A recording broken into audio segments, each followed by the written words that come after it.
Hello and welcome. I am Scrapperlock, and this is Power Wash Simulator. Let's rant with Scrapper. We're still working on the miniature golf course, and there's a whole lot to clean. We're not going to clean it all probably on stream here, but today I want to continue with my ranting, and we're gonna ignore the walls here because they're a bit of a challenge to do. I've done this one before, and we're gonna stick with kind of the bottom. We're gonna see if we can get these golf courses in here cleaned up, or maybe the ones in here. I don't know. We'll see. Actually, there's a pretty cool one up top. The ninth hole, I think it is. Yeah, this one's pretty cool. Let's start here, and we'll work our way around. And as we go, what I want to talk about is what makes someone a good role player. So I just want to quickly look this up because I want to make sure that I'm crediting the right person. I think I am. So in my video on acting and role playing and how they're not the same thing,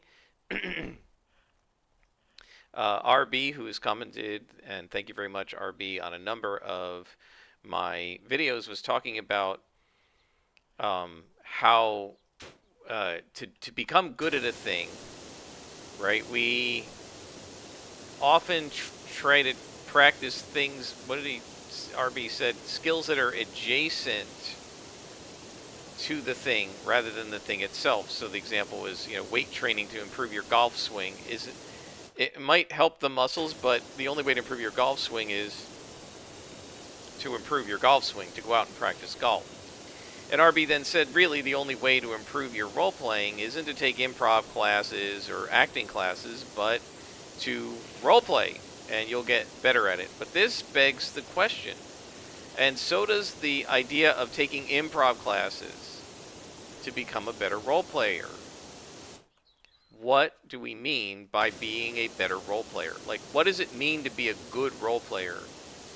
And what I would argue is that to a certain degree, that's not really being stated the right way. Because there's role playing, and then there's playing a role playing game, right? I mean, you can role play without a game and dice and rules.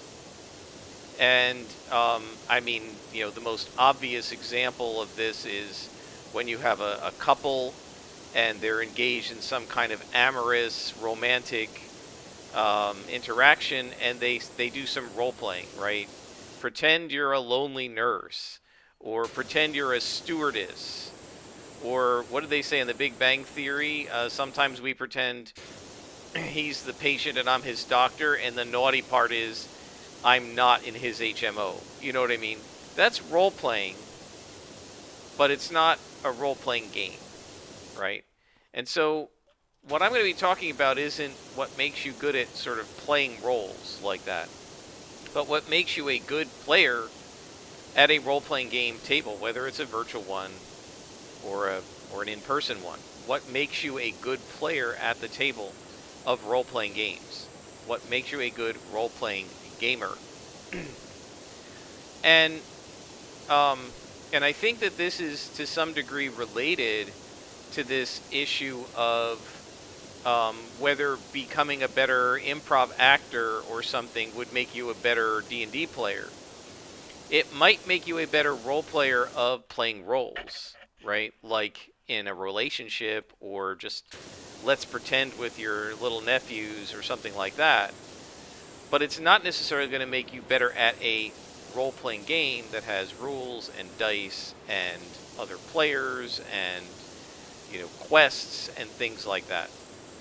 So what sorts of things make one a better role player, and why is it that becoming a better actor doesn't necessarily make you better at role-playing games? And I think to talk about this, I want to use an example of two players that I have in my group who, after watching them play for a few sessions, I immediately said these are excellent. Well, I originally said D&D players, but they play other games, so they're excellent role-playing game players. Not necessarily excellent role players, although they're good at playing roles, but that's not what I mean. So what do I mean by someone who's like a good D&D player versus a good quote-unquote role player. And so when we started, so I'm going to tell sort of this story of these two players. When we started getting ready to play D&D, it was a colleague of mine from work, a former colleague of mine from work who had moved, and this colleague, I guess, saw it as a way for us to maintain our connection with her, and then my best friend. Those were our initial players. So it was 3 players, and he was going to be the DM, and then he couldn't DM, so I became the DM. And in our first session 0, my best friend, who, if you've watched my channel, you know, thinks that 3 isn't enough players, said, can we invite some new folks? And the person that he suggested, let's call him Bob. No, Bob is bad because I have a good Rob and a bad Rob. Let's call him Bill. He wasn't somebody that I knew. Initially, my best friend said, Bill can GM for us. Now, the reason he suggested this was, 1, I had said that I really wasn't sure I wanted to run 5th edition without ever having played it. And 2, my best friend and I rarely play D&D or other role-playing games together. And by that I mean, usually one of us is the GM. And not always, but for the vast, overwhelming, like 80-90% of our role-playing game experiences together, one of the 2 of us has been the GM. We've sort of, for many years, sort of co-forever GM'd, right? It was one of the 2 of us was always a GM, which meant we very rarely got to be players together with someone else GMing. Pretty much only when the good Rob was doing it did we get to do that, and he only did that a handful of times over the years, and once or twice, I think once in D&D, and 6 or 7 or 8 times in Champions.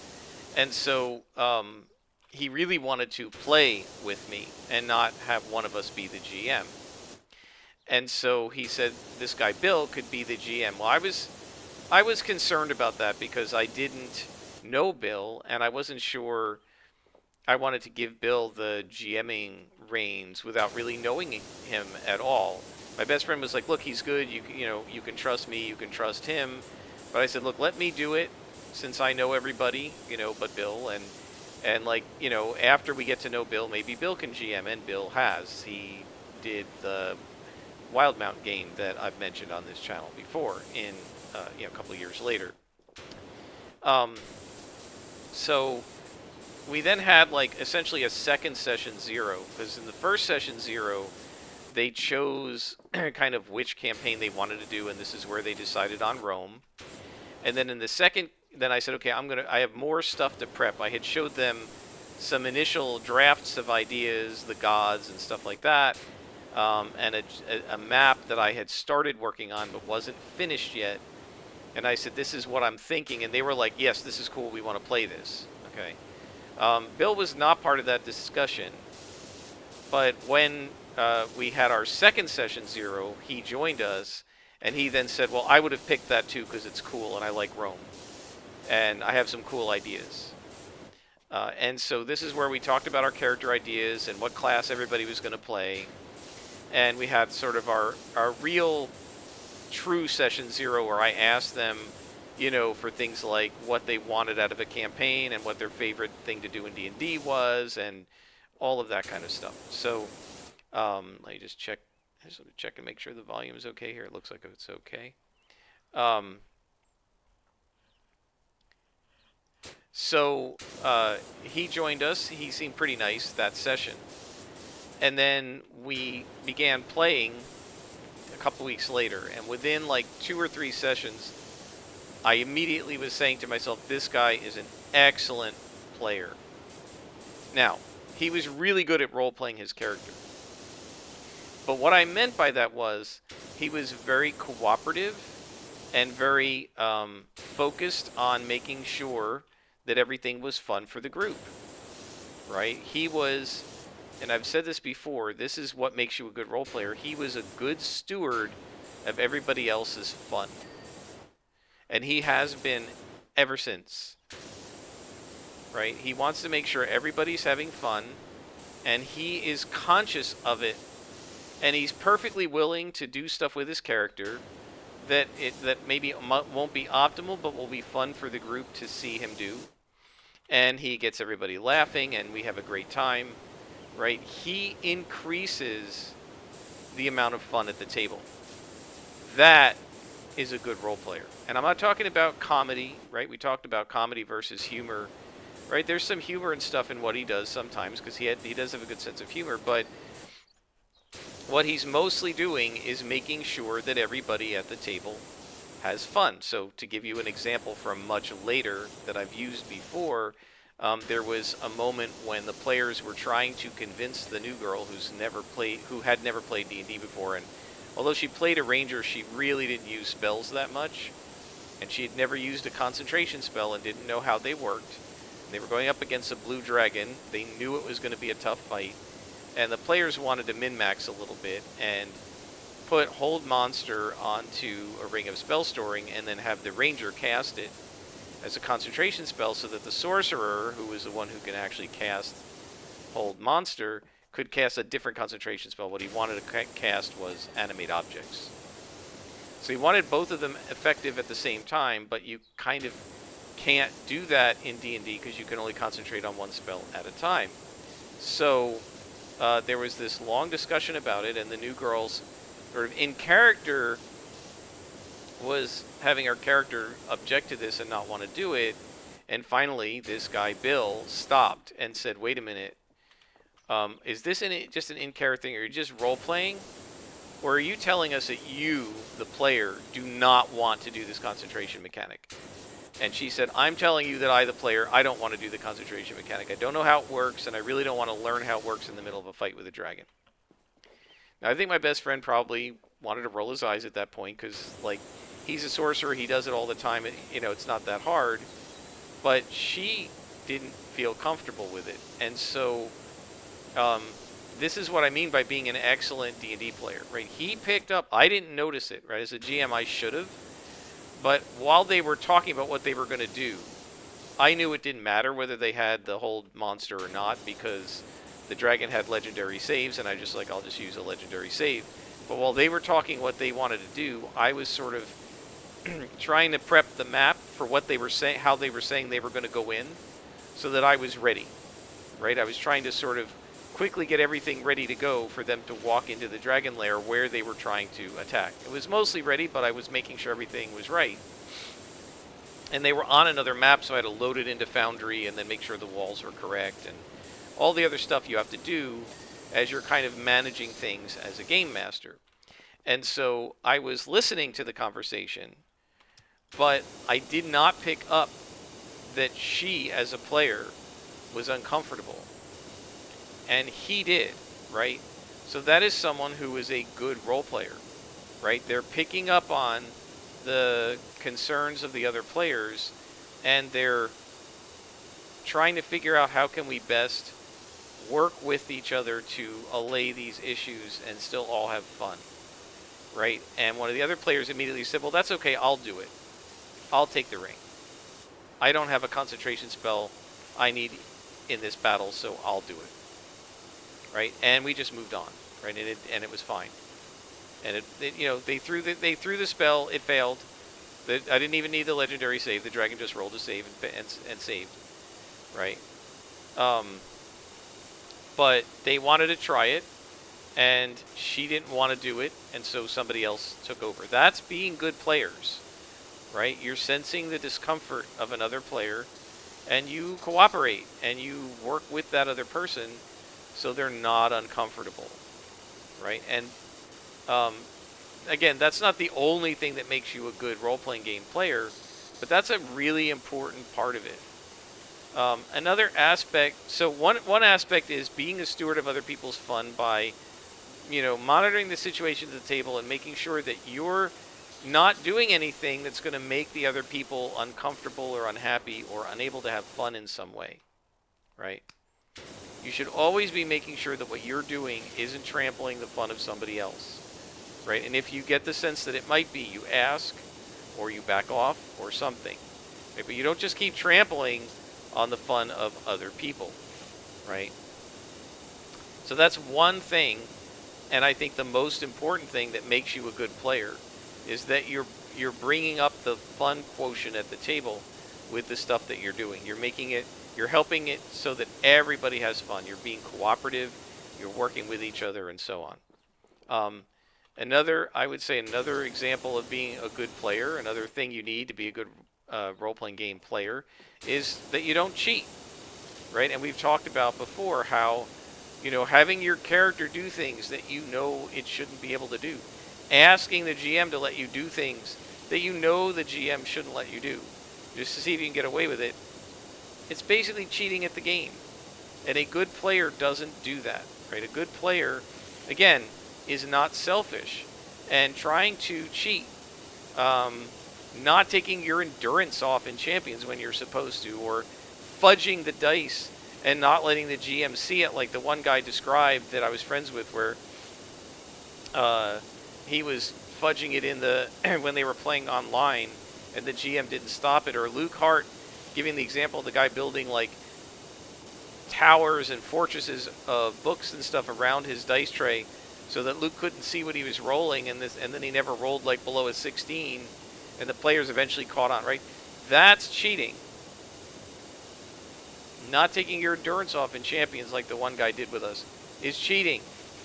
Lying about whether you rolled a certain number on the dice is cheating.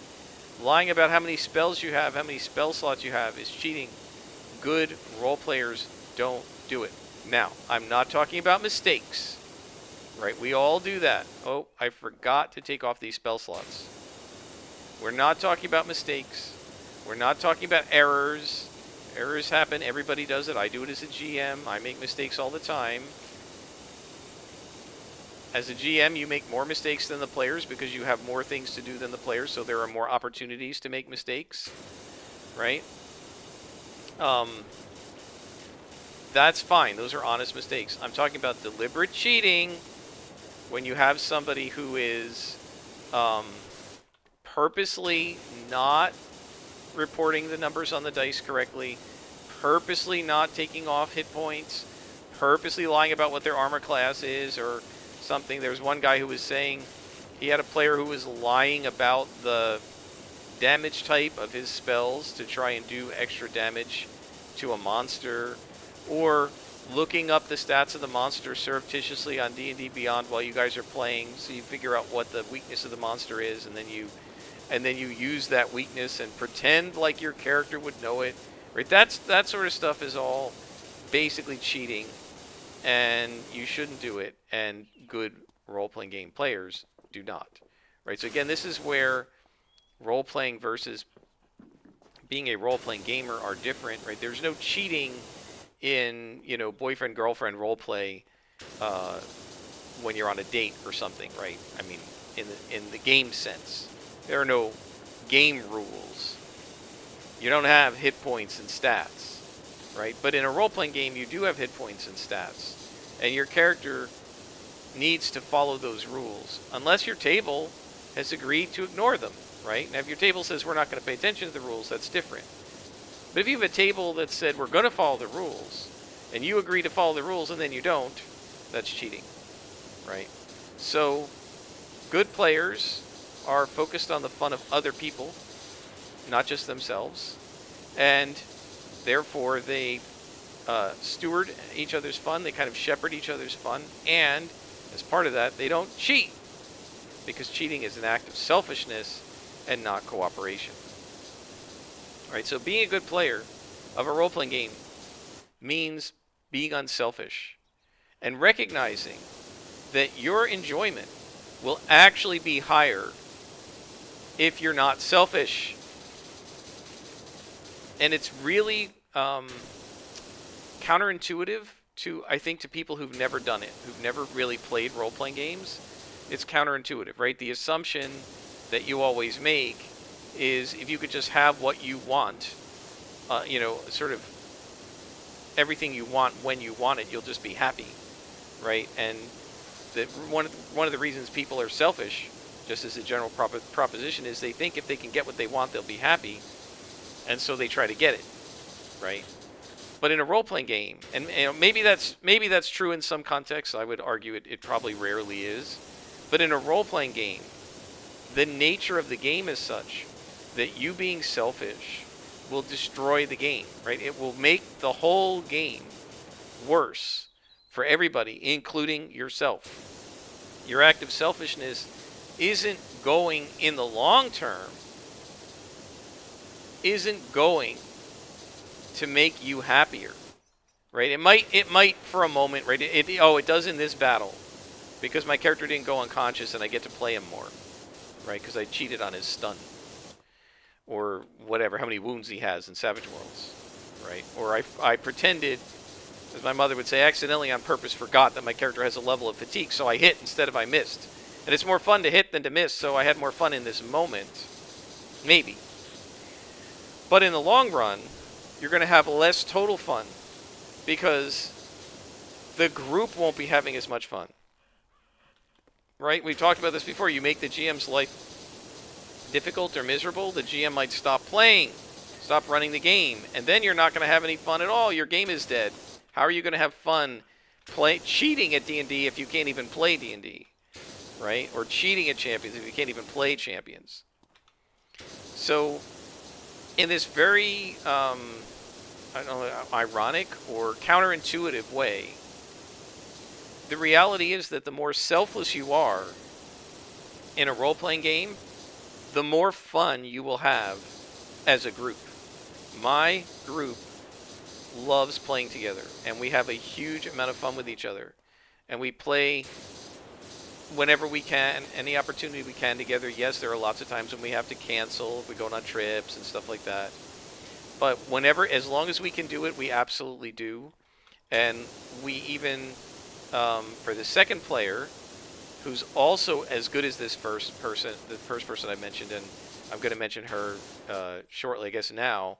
She's such a good player and so much increases the fun of everybody else that when she moved to Finland, we changed our play times from 8 o'clock at night Eastern Time to 11 o'clock in the morning, which is 10 o'clock for the guy who lives in another time zone, right? Now, it's turned out that it has, for most of us, it has worked out as an okay time, and I actually prefer it. Now that we've started doing it, I actually prefer it. Because when it's at night, if we have to go long, I'm going to get tired, and then there's, the issue that I get migraines if I don't get enough sleep, and so there's that. The other problem is even if we do end at a reasonable time, especially when I've been the GM, I'm usually kind of wired after we're done, and it's very hard for me then to concentrate. Not concentrate. It's very hard for me to then unwind and go to sleep, right? So in fact, oftentimes what I'll do, after we finish playing, is I'll put on like a YouTube video and just something that doesn't require a lot of thinking or whatever, and just sort of unwind. But that then means it's going to be even later before I go to bed, right? And so I get even less sleep, right? And so my point here is that in the end, it may have been better for me and for several of us to start early, but we never considered starting earlier until this person moved to Finland, and then based on her schedule, we had to shift many hours earlier. And the reason we did it kind of without question is because we knew we're going to have more fun if she's there than if she's not, right? And that's what I mean by a good player. When you're a good player, the group would rather have you than not, because they have more fun when you're there than if you're not there, right? And so, yeah, we changed to a completely different time period so that we could have this person stay with us because we wanted her there. So this is the second person. She came in to our group after we'd been playing about a year, and there were the guy who started it all, who was going to GM and then became a player. he never showed up, right? He played the first couple sessions, and then one session sort of in the middle, and then after that he kind of vanished, right? And like he didn't completely vanish. I saw him at work, but he was having a lot of issues with his family, and he has two very little kids, and uh, he just never had the time, right, to like when he had the one kid, he had been able to play D&D with some of his other friends on Zoom, right? Because I guess his wife just took care of the one kid. But with two kids, it's a little harder for the wife to take care of two kids. And so I guess she needed more help. And his wife also had some health issues. And so he had to step in. And I guess he couldn't just take an entire evening to put the headphones on and just start playing D&D and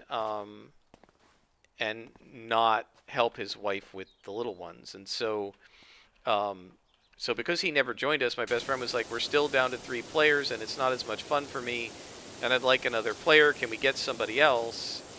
And we actually first asked a friend that we both have, whose name is Dave. We asked Dave. I sent him a message on Facebook and said, hey, we're playing D&D. This other friend of yours and I are playing D&D, and we're having a lot of fun. And I'm the DM, and we're playing in the Roman Empire, and we thought you might like to join us. And he never responded. He didn't say yes or no. He just never answered. I don't think he uses Facebook that much. And so, because that's where I messaged him, and I don't really have any other way to get in touch with him. So I just kind of gave up, and I said, all right, well, he didn't answer. So then the new girl said, well, I have this friend who might want to join us. So she asked her friend, and the friend, came into a session 0 with me and her, and I showed her the world and the ideas and what we were doing, and she got excited about it and said she would like to try. But she also said, I have a little girl who's like 2 at the time. Now she's like 4, almost 4.5. And she said, if she needs mommy, I might have to step away. And she said, if it becomes a problem, you guys just let me know and I'll stop, right? I'll leave. So right away, she was focused on, I'm going to make sure that I don't do anything that decreases the fun at the table by not showing up. And she ended up showing up almost all the time. There was one moment where I think the second night we played, all of a sudden the little girl showed up and she was like in her arms, and she was like, yeah, I woke this one up. I think I didn't realize she must have heard me. Like she must have woken up and heard mommy talking. And so she came in to see what mommy was talking about. And she said, yeah, I'm going to have to move where I play so we don't wake her up and she doesn't hear me, right? Because otherwise she's going to come in and then it's going to be hard for us. And so, yeah, she just changed what room she played from, and it wasn't as convenient for her, but things went fine. And then when she said, I'm going to move to Finland, we changed times for her. So what did she do that was so great? Well, again, she was always focused on the other players, right? She would always say, is it okay if I have my character notice this about your character, right? Because I've noticed it, but I don't know if you want, she didn't know, do you want to roleplay about this or not? So she'd say, you keep roleplaying this thing. Is it okay if I have my character make an insight check to see if she would notice that you keep saying this and maybe ask about it? And, the other player would probably say yes, and then they would just go ahead and roleplay about that, right? So, again, this is someone who was focused on other people's fun, and who, because she's focused on other people's fun, was constantly asking if the other players were okay with what she was doing. Right? It wasn't enough to interrupt the role play. Most of the time, she has really good instincts, and she just used those instincts. But whenever there was any doubt, she would say, "Is it okay if I do this? Can I notice this about your character? Because I think my character would probably notice. But I won't roll to see if she notices if you don't want me to." Right? Again, this is someone who is focused on making sure that everyone at the table is having fun. And this is why my group is so outstanding, because as a GM, I'm trying to make sure everybody's having fun.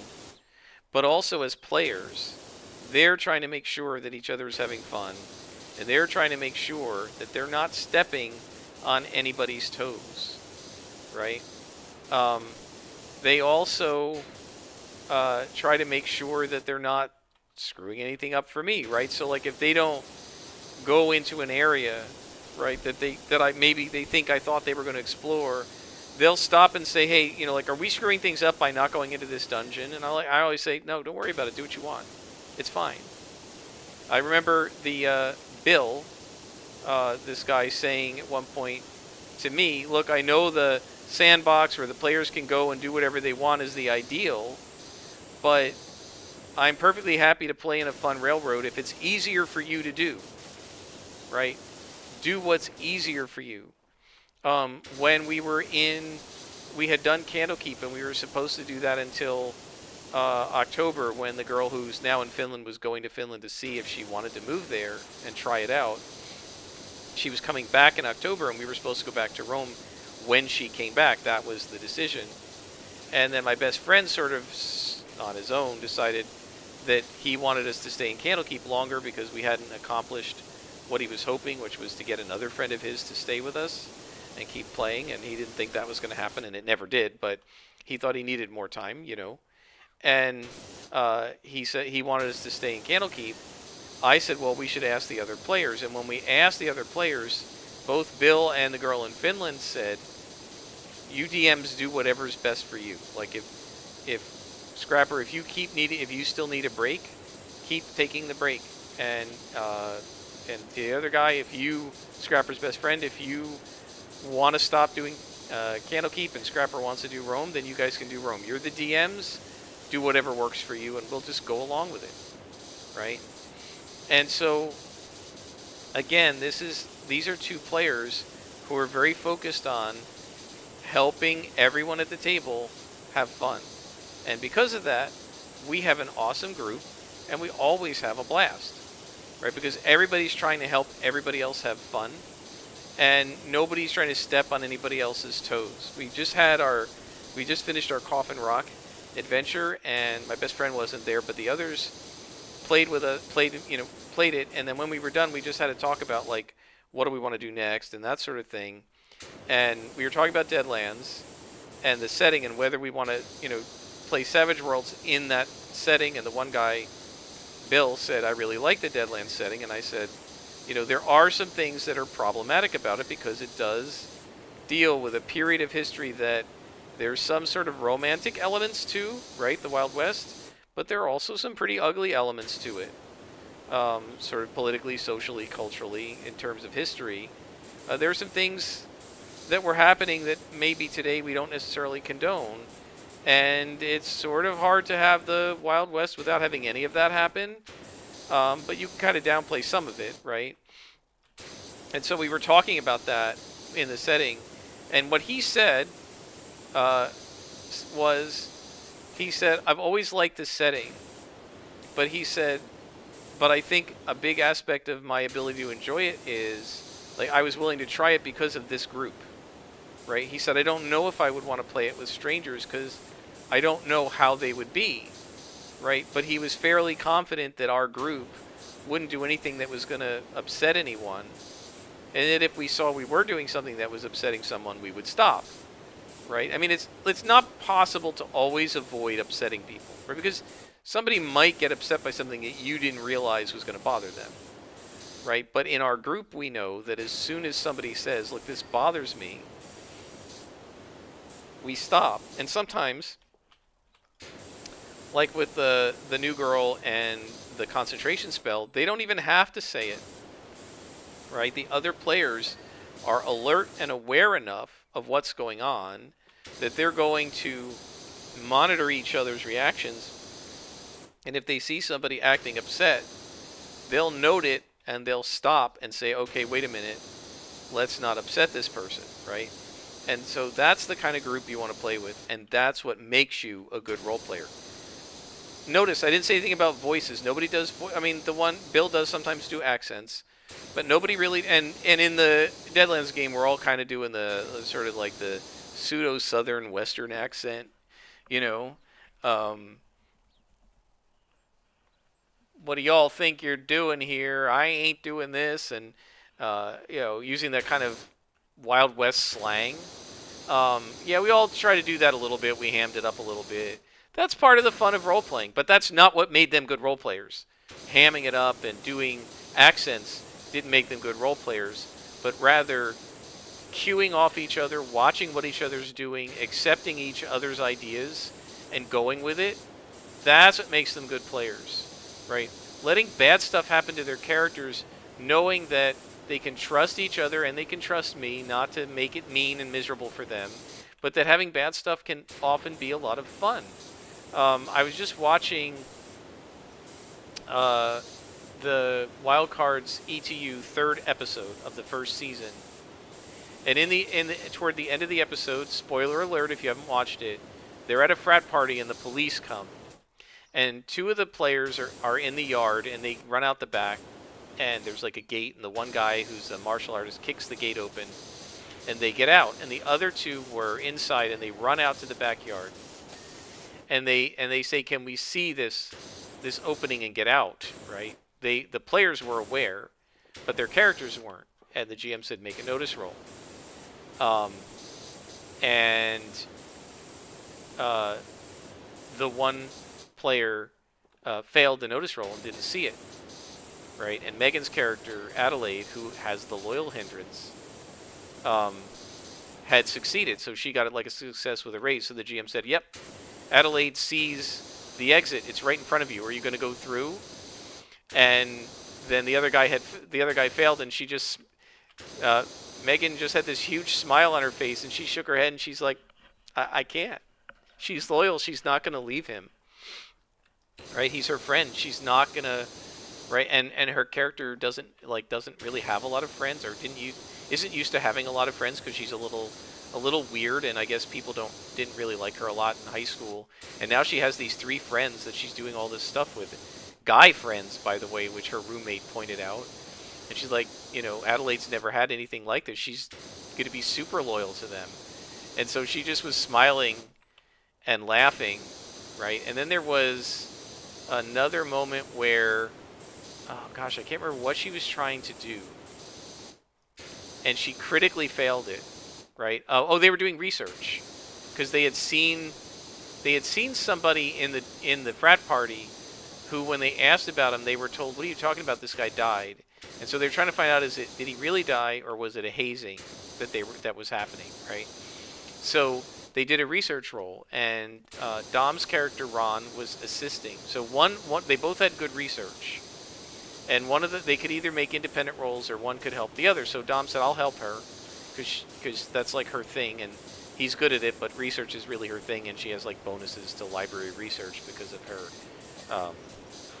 She's like a library aide as her part-time job. And so he said, fine. So he got like a success with 2 raises and gave her this huge bonus. And she had a bonus as well. So she's rolling at like +4 or +5. And she rolled the dice and then just kind of like shook her head and put her head down on the table. And the GM said, what happened? And then he looked over and he's like, crit fail, right? And Gaurav, one of the other players, started laughing.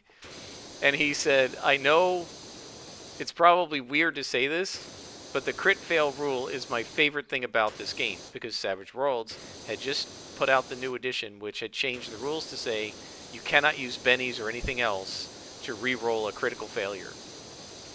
And so they now had to roleplay a critical failure, even though the one guy had really helped her a lot. And they did it. They were laughing as they did it, all right? They recognized as players that failing, whether it's failing the notice roll and the other person who's loyal has to stay behind and get caught by the cops, or failing the research roll, or whatever it happens to be, just adds to the fun and the hilarity and the enjoyment of this session. So they had a lot of really fun moments that came from crit fails. And at the end of the series, they said that was their favorite change to the Savage Worlds rules from Savage Worlds Deluxe to Savage Worlds Adventure Edition, is that you can't re-roll critical failures, right? And so good players recognize that you're not there to win D&D or Champions. You're there to have fun with your friends, playing a role. And if you're doing that, and if you're helping and you have fun with your friends playing a role, when you help them have fun playing their role, right? And when you're all having fun together, that's when it all works out, and that's when the game is awesome. So if you want to be a good role player, you only have to do two things, right? One, don't cheat, right? Follow the rules as your table does them. I'm not talking about if your table says you don't have to follow these rules that you do. Follow the table rules, follow the rules. But two, keep thinking about at all times, am I increasing the fun at the table? Am I making this fun for everybody else? And if you are, then you are a good role player. You don't need voices. You don't need improv acting.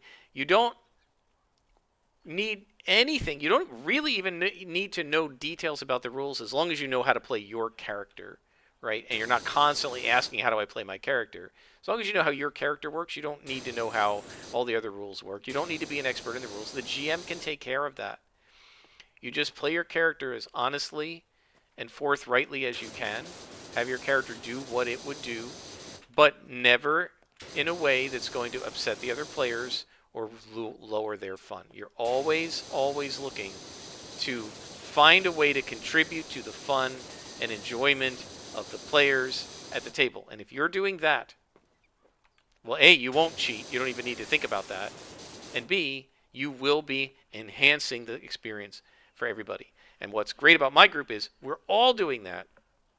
So everyone's having fun, right? And we have a blast, right? And my best friend, when I ask him, like, what's your, which adventures or what's your best campaign or whatever, he always says our group is the best, right? He has fun with his other groups, but our group is the best. And that's because, and he didn't say it, right? But I think that's because everybody's focused on trying to help each other have fun. So anyway, those are my thoughts on what makes somebody a good role player and why, right? The acting doesn't matter. The improv acting doesn't matter. It's not about how well you play your character. It's about how well you contribute to the enjoyment of the session with everybody else, right? Because if you play your character in a way that annoys people, a way they hate, a way that frustrates them, you might be playing your role really well, but people won't enjoy it.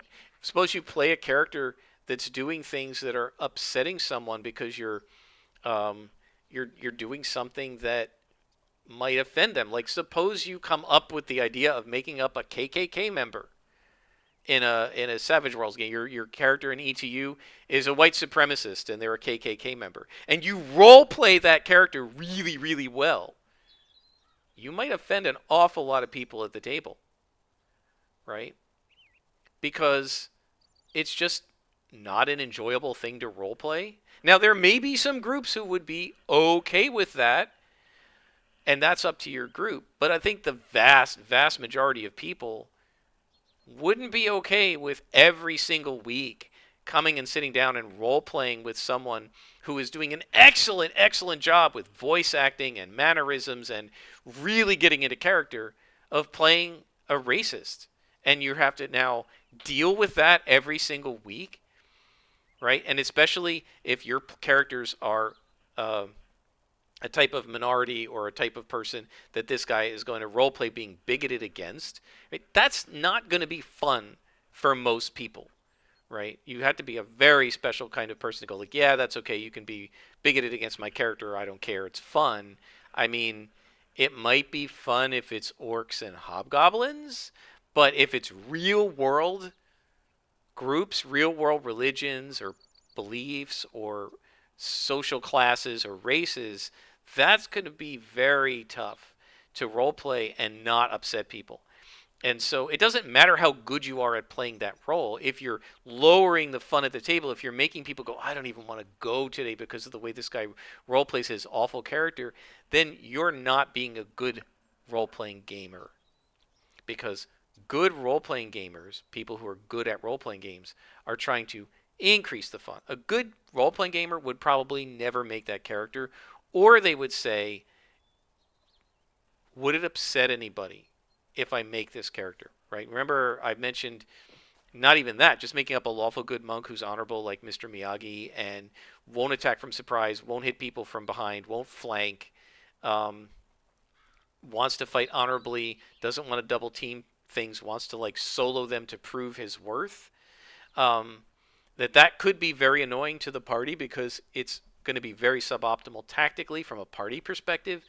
I would never play that character without asking the other players and saying to them, look, you have to be okay with this. Don't just tell me to play whatever I want. You guys have to be okay with this, and if you're not, let me know, and I've got a bunch of other characters I can play, right? That's what I mean by being a good role player. You're checking in with the rest of the group and making sure everybody's okay and everybody's having a good time and nobody's upset with what you're doing. Is if you're playing a really good role but upsetting people while you do it, that is not being a good role player. Okay, and that's what I mean. Like, but you can be trained as an actor all you want.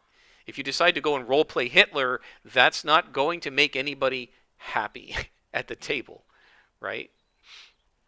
So you always have to be careful, and the goal should always be enhancing the fun at the table, right? And like in our Deadlands game, there were some things we didn't want to roleplay about, and I just said like, okay, what is it that you guys don't want to roleplay about? There's some elements of the Wild West that aren't pleasant, and let me know, or elements of horror that you may not like. Just tell me what it is, and we'll get rid of it, right? I mentioned um, to the girl from Finland. She said, I want to roleplay about violence against children. I guess I'm going to keep going a little bit, and so there was a uh, there was a in the Coffin Rock campaign or adventure. There's a schoolhouse and there's a ghost of a dead girl in the schoolhouse, and she haunts it. And I said I didn't know if that was and what the way to get rid of the haunting is find her dead body in like this cabinet in the back of the school and bury it, and then she'll stop haunting it because she's been put at rest. And I said to this player, I didn't know if that was going to if that was going to trigger your, violence against children thing. And she said, I don't know. I said, well, I didn't want to derail the game into looking for like who had killed her because the book didn't say who killed her, and I didn't want to get into that. So what I did was I changed it to a teacher. And since the other player was playing a 13-year-old girl, I said if you guys went too close to the school, the teacher was going to come out and like go after the girl and tell her she's playing hooky and you have to come to class and stuff. And they said, oh, that's actually kind of cool. But speaking of that, this is the last story I'll tell. Bill, who's the guy playing the 13-year-old girl, when he made up the 13-year-old girl after the Finland girl was talking about, the violence against children, he said, well, I got to ask you, is me playing this 13-year-old girl who's going to be put in regular danger and may be attacked and be, have violence done against her and be wounded and stuff, is that going to trigger that for you? Do you want me to not play a youth? And she said, oh, no, that's fine. I just don't want to get into things like child abuse and stuff. And I said, okay, well, we're not going to go there, right? So, yeah, there was all kinds of nasty stuff happening in the Wild West to young women and men, young boys, right?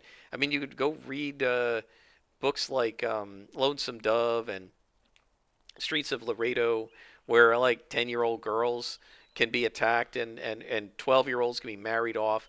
I mean, these are not pleasant aspects of history, and they're technically happening in this time period, but we don't have to role play about them, right? As a GM, I'm avoiding topics that are going to be unpleasant, uncomfortable, and not enjoyable to roleplay. Let's fight some zombies. Who wants to roleplay about a 12-year-old girl being abused, right?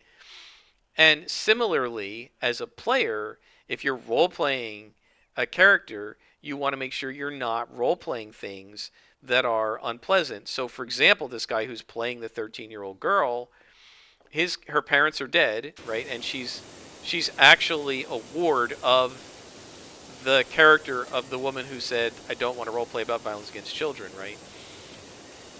He's not role-playing that his 13-year-old girl was assaulted or abused or beaten, right? Because that's something nobody wants to role-play about, and we've already said that we're not going to role-play about that stuff. Now, I don't think he wanted to role-play about it anyway, but given what we've talked about, you wouldn't make up that kind of character, right? And so this is what I mean. If you're stewards of each other's fun, it's not about how well you act out the role of the character. It's about how much you're increasing the enjoyment everybody's having at the table through your play of your character, right? And we can have a lot of fun and a lot of enjoyment without stepping on the toes of the other players or ruining their session. And that is the key to being a good role player. So we're going to stop there. And until next time, guys, I am Scrapperlock, and this has been Power Wash Simulator Scrapperlock Rants.